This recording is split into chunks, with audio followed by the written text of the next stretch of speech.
Tradies continue to struggle with cash flow issues, and here's why. They're not injecting enough capital from the get-go. In fact, we found that a staggering 29% of new tradie businesses fail simply because they run out of cash. So, 1/3 of new businesses don't make it past the starting line because of this crucial issue.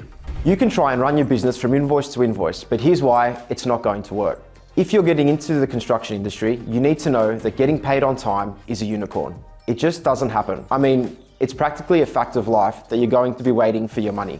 A study by the Australian Small Business and Family Enterprise Ombudsman found that small businesses in the construction industry had a big problem with getting paid on time. More than 90% of the businesses surveyed said they had experienced late payments. And get this, tradies were hit the hardest, with almost 80% of the businesses reporting late payments being tradies. Another survey done by Master Builders Australia showed that late payments were still a big issue for builders, with almost 80% of them saying they had problems with getting paid on time in the last year. This caused a lot of financial stress for builders and tradies, with more than a quarter saying they had to hold off on paying their own bills, and even 14% having to cut back on staff hours or jobs because of these delays in payment. So, if you're relying solely on invoices from the start, well, let's just say you're going to have a tough time. And that's because cash flow problems can quickly become a vicious cycle. If you don't have enough money coming in, you can't pay your suppliers, your staff, or even the taxman.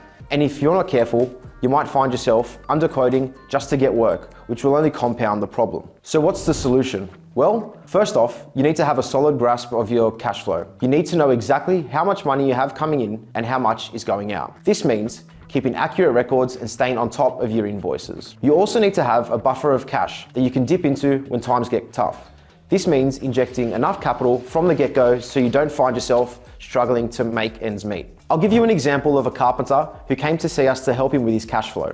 He started his business and right off the bat managed to get a job lined up that required him to purchase a large amount of materials up front. He was excited about the job and confident enough that he'd be able to pay for the materials that he ended up buying on a 60-day payment term. And of course, the job ended up taking longer than expected. And this client wasn't paying him as quickly as he had hoped. Meanwhile, he started running out of cash to pay for other bills and expenses like rent, tools, and insurances. He ended up having to delay payments to his suppliers, staff, and eventually started falling behind on his tax obligations. And before he knew it, he got stuck in a cycle of cash flow problems. He couldn't take on new jobs because he didn't have the money to purchase the materials and was struggling to keep up with existing client demands. It's a stressful and frustrating situation to be in and often one that's hard to get out of when you're in it. What we did when he came to see us was we managed to help him with a game plan that should have been implemented from the get-go. Another cash flow mistake we see many young Sparkies and Chippies face is getting bogged down with the day-to-day manual tasks because they don't have the right processes and systems in place. The impact of this is huge. It can negatively impact your profit and growth potential and even your personal life. You need to invest both time and money in developing systems and processes that will automate tasks like managing leads,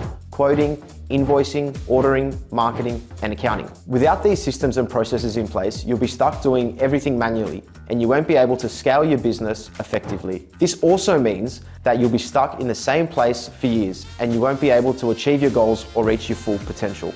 The bottom line is that without a cash buffer from the beginning and sufficient systems in place, you're always going to struggle. So my advice would be to be conscious of what you're paying yourself in the first 12 months. You don't need to be drawing out $2,000 a week.